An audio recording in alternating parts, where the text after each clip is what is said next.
Hello दोस्तों, स्वागत है एक बार फिर आप सभी का आपके अपने यूट्यूब चैनल पीएस क्लासेस पर।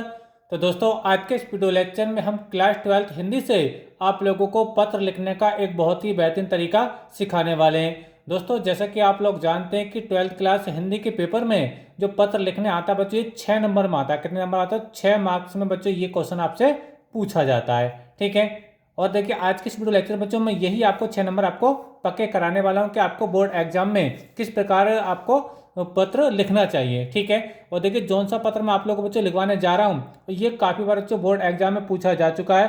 ठीक है। और ये बोर्ड एग्जाम के पर्पज से बच्चों वेरी वेरी मोस्ट इंपॉर्टेंट ये पत्र है। तो चलिए दोस्तों, बिना किसी देरी के शुरू करते हैं वीडियो लेक्चर को, समझते हैं पूरी बात को। तो देखिए दोस्तों, क्वेश्चन क्या आप लोग को मिलेगा बोर्ड एग्जाम में? क्वेश्चन मिलेगा, ऋण प्राप्ति हेतु भारतीय स्टेट बैंक के शाखा प्रबंधक को पत्र लिखिए। देखिए क्या है, देखिए ऋण प्राप्ति हेतु, ठीक है, भारतीय स्टेट बैंक, ठीक है, भारतीय स्टेट बैंक के शाखा प्रबंधक। शाखा प्रबंधक मतलब होता है बच्चों जो उस बैंक के मैनेजर होते हैं। ठीक है। तो मैनेजर को क्या कहते हैं बच्चों? हम शाखा प्रबंधक कहते हैं। ठीक है। तो शाखा प्रबंधक को आप पत्र लिख रहे हैं। ठीक है। तो टॉपिक आपको सामने आ गया है कि आपको भारतीय स्टेट बैंक से क्या लेना है? एक ऋण लेना है, यानी कर्ज लेना है। ठीक है। और तो उनके जो प्रबंधक होंगे बैंक के, ठीक है, उनको आपको क्या लिखना है बच्चों? पत्र लिखना है। अब वो कैसे लिखा जाता है वही बच्चों में आप लोग को समझाने वाला हूँ। तो चलिए समझाते हैं। देखिए, स्टार्टिंग में देखिए आप आंसर में लगाएंगे सेवा में। ठीक है। सेवा में प्रबंधक महोदय, ठीक है, भारतीय स्टेट बैंक, ठीक है, शाखा दलपतपुर मुरादाबाद। अब देखिए, ये जो एड्रेस है आप अपनी मर्जी के अनुसार कहीं का भी भर सकते हैं। ठीक है। समझ में आ रहा है? अच्छा, अब देखिए आगे हेडिंग क्या लगाएं? आगे हेडिंग लगाएंगे बच्चों विषय क्या? देखिए विषय, विषय है ऋण प्राप्ति हेतु आवेदन पत्र, यानी जो आप ऋण लेना चाहते हैं, जो कर्ज लेना चाहते हैं बैंक से। ठीक है। तो वहीं यहाँ पे विषय लिखा है ऋण प्राप्ति हेतु आवेदन पत्र। ठीक है। अच्छा, अब देखिए आपको आगे क्या लिखना था कि समझते, देखिए स्टार्ट करेंगे महोदय, ठीक है, हेडिंग लगाएंगे और ठीक जस्ट इसके नीचे से लिखना शुरू करेंगे। ठीक है। क्या लिखेंगे? देखिए, सविनय निवेदन इस प्रकार है कि, सविनय निवेदन इस प्रकार है कि पिछले दिनों प्रधानमंत्री जी ने प्रधानमंत्री रोजगार योजना, प्रधानमंत्री रोजगार योजना ये एक योजना का नाम है। ठीक है। जो प्रधानमंत्री जी ने कुछ पिछले सालों में स्टार्ट की है। ठीक है। तो ये योजना का नाम मैंने हाईलाइट से लिख दिया है। ठीक है। तो क्या लिखना है कि फिर समझिए, सविनय निवेदन इस प्रकार है कि पिछले दिनों प्रधानमंत्री जी ने प्रधानमंत्री रोजगार योजना का शुभारंभ किया है, यानी इसको प्रारंभ किया है। ठीक है। किया था, जिसमें शिक्षित बेरोजगारों को, यानी जो पढ़े लिखे लोग हैं पर उनको वो कोई किसी रोजगार से नहीं लेके वो क्या बच्चों? बेरोजगार है। ठीक है। तो क्या, जिसमें शिक्षित बेरोजगारों को 1 लाख रुपए का ऋण देने का प्रावधान है। यानी कहने का मतलब बच्चों ये है, ये तो प्रधानमंत्री रोजगार योजना है। ठीक है। तो ये उन लोगों को दी जा सकती है जो लोग पढ़े लिखे तो हैं, शिक्षित तो हैं, पर वो क्या बच्चों? बेरोजगार हैं। ठीक है। वो अपने कहीं नौकरी नहीं कर पा रहे हैं। ठीक है। समझ में आ रहा है आप लोग को मेरी बात? ठीक है। तो इस योजना के अंतर्गत मैक्सिमम राशि कितनी देने की, कितने देने का प्रावधान है?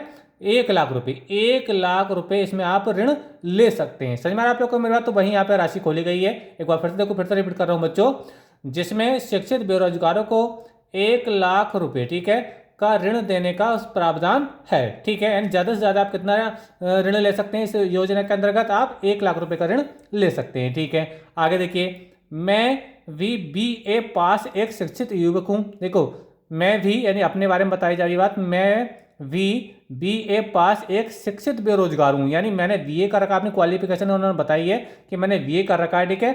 BA पास एक शिक्षित बेरोजगार हूँ, यानी पढ़ा लिखा हूँ। ठीक है। शिक्षित का मतलब पढ़ा लिखा होना। ठीक है। और क्या हूँ बच्चों? बेरोजगार हूँ। ठीक है। यानी यहाँ पे कोई अभी कोई आपकी नौकरी नहीं लगी, उसके बारे में बात चल रही है। तो मैं भी एक BA पास एक शिक्षित बेरोजगार युवक हूँ और इस योजना का लाभ उठाकर, इस योजना का लाभ उठाकर 1 लाख रुपए का ऋण लेकर, 1 लाख रुपए का ऋण लेकर, जैसे कि आपको बताया कि इस योजना के अंतर्गत कितना मैक्सिमम राशि मिल सकती है? 1 लाख रुपए। ठीक है। तो कहा गया है कि मैं भी इस योजना का लाभ उठाकर 1 लाख रुपए का ऋण लेकर, ठीक है, बॉल पेन, बॉल पेन ये जो पेन होते हैं जिनसे हम लोग लिखते हैं, ठीक है, उसके बारे में बात चल रही है। तो ऋण लेकर बॉल पेन बनाने का उद्योग, ठीक है, आरंभ करना चाहता हूँ। यानी वो बॉल पेन बनाना चाहता है 1 लाख रुपए का ऋण लेकर, यानी अपना कारोबार करना चाह रहा है। 1 लाख रुपए लेगा, ठीक है, और उस 1 लाख रुपए किसने लगा ले रहा है? वो बॉल पेन का एक जो भी क्या है उद्योग खोलेगा। ठीक है। नहीं, बॉल पेन बनाने का काम करेगा। ठीक है। तो वही यहाँ बता रहा है, देखिए 1 लाख रुपए का ऋण लेकर बॉल पेन बनाने का उद्योग आरंभ करना चाहता हूँ। ठीक है। अच्छा, आगे देखिए, इसके हेतु, इसके हेतु ठीक है, आपकी सेवा में अपना विवरण प्रस्तुत कर रहा हूँ। ठीक है, यानी जो आपका उसने अपना जो डाटा है वो यहाँ पे पेश करेगा। देखिए समझेंगे आगे क्या है। देखिए जो इस प्रकार है। ठीक है, अब देखिए क्या डाटा दिया उन्होंने। देखिए डाटा क्या होगा, देखिए पहले लिखेंगे आवेदक का नाम। देखिए आप चाहे तो अपना नाम लिख दीजिए, ठीक है, और ना लिखना चाहते हो तो यहाँ पे आप XYZ लगा दीजिए, इससे कोई प्रॉब्लम भी नहीं है। चाहे XXX लगा दीजिए, चाहे XYZ लिखिए, कुछ भी लिख दीजिए। ठीक है, यहाँ पे अगर नाम लिख भी देंगे तब भी बच्चों कोई प्रॉब्लम नहीं होती है। ठीक है, आगे देखिए अपने पिता का नाम है। जो कैंडिडेट बैंक मैनेजर को पत्र लिख रहा है, ठीक है, तो उनके पिता का नाम यहाँ पे आना है। तो चाहे तो आपकी मर्जी है, आप चाहे पिता का नाम लिख दीजिए, चाहे आप XYZ यहाँ पे लिख दीजिए, इससे कोई बच्चों फर्क नहीं पड़ेगा। ठीक है, अच्छा शैक्षिक योग्यता ये आपको लिखना पड़ेगा कि आपने कितनी योग्यता की है। ठीक है, तो जैसे अभी थ्योरी में हमने पढ़ा कि क्या करा हम लोगों ने, वो BA पास है। क्या बच्चों BA पास है, तो यहाँ पे योग्यता आपको खोलनी पड़ेगी। ठीक है, ये लिखने का तरीका आपको बता रहा हूँ, आपको ऐसे ही लिखना है बोर्ड एग्जाम में। अगर आप बच्चों ऐसे लिख करके आते हैं तो 100% गारंटी देता हूँ कि आपको एक जो क्वेश्चन है 6 नंबर मिलता है, 6 में से 6 नंबर पूरे मिलेंगे। ठीक है, तो यहाँ आप लिखेंगे BA, यानी आपकी जो हाईएस्ट क्वालिफिकेशन है आप उसको यहाँ पे बच्चों शो करके आएंगे। ठीक है, तो ये BA हो गया है। ठीक है, आगे डेट ऑफ बर्थ, आपकी जो डेट ऑफ बर्थ है आप यहाँ फिल कर सकते हैं। ठीक है, यहाँ पे आप अपनी डेट ऑफ बर्थ लिखेंगे। ठीक है, आगे देखिए आप देखिए वार्षिक आय। देखिए वार्षिक आय में लिखना है आपकी जो एक साल की जो कमाई है उसके बारे में लिखना है। तो इसको ज़्यादा से ज़्यादा ना भरें, क्योंकि आप हम लोग तो खुद ही बैंक से लोन ले रहे हैं या कर्ज लेने का या ऋण लेने का क्या एप्लीकेशन लिख रहे हैं। ठीक है, तो यहाँ वार्षिक आय ज़्यादा ना लिखें। ऐसे में तो मान लेता हूँ, मान लीजिए 40,000 कर देता हूँ। चलिए 40,000 ये वार्षिक आय है, मंथली आय नहीं है, ये वार्षिक आय। यानी एक साल की कितनी कमाई है वो, उस परिवार को कितनी कमाई है बच्चों, 40,000 रुपये। ठीक है, ज़्यादा से ज़्यादा है बस आप 40-45 तक कर दें, ज़्यादा ना करें। ठीक है, अच्छा आगे देखिए स्थायी पता, आप जहाँ के निवासी हैं आप वहाँ का आप पता लिख सकते हैं। ठीक है, समझ में आ रहा है आप लोग को मेरी बात। अच्छा तो पता आप यहाँ लिख देंगे जो भी जहाँ भी लिखना चाहते हैं। ठीक है, जरूरी नहीं कि आप रियली लिखें, ठीक है, आप दूसरा भी लिख सकते हैं। अच्छा उद्योग का नाम, देखिए उद्योग जो आप ऋण ले रहे हैं, जो कर्जा ले रहे हैं, ठीक है, तो वो उसका उद्योग का नाम यहाँ लिखना है। तो उद्योग कौन सा है, देखिए बॉल पेन उद्योग, क्योंकि उनका टारगेट क्या है कि 1 लाख रुपए का लोन लेंगे और बॉल पेन बनाने का काम शुरू करेंगे। तो बॉल पेन उद्योग, ठीक है, यहाँ उद्योग का नाम। आप अगर कोई और काम करना चाहते हैं, उसको और किसी और काम में लगाना चाहते हैं 1 लाख रुपए, तो आप यहाँ किसी और उस दूसरे काम का नाम लिख दीजिए। बात समझ में आ रही है, लेकिन ये नाम जरूर शो करना पड़ेगा कि जो आप बैंक से पैसा लेंगे ये किस कारोबार में लगाएंगे। समझ में आ रहा है आप लोगों को मेरी बात। चलिए आगे समझाते हैं। आगे देखिए श्रीमान जी से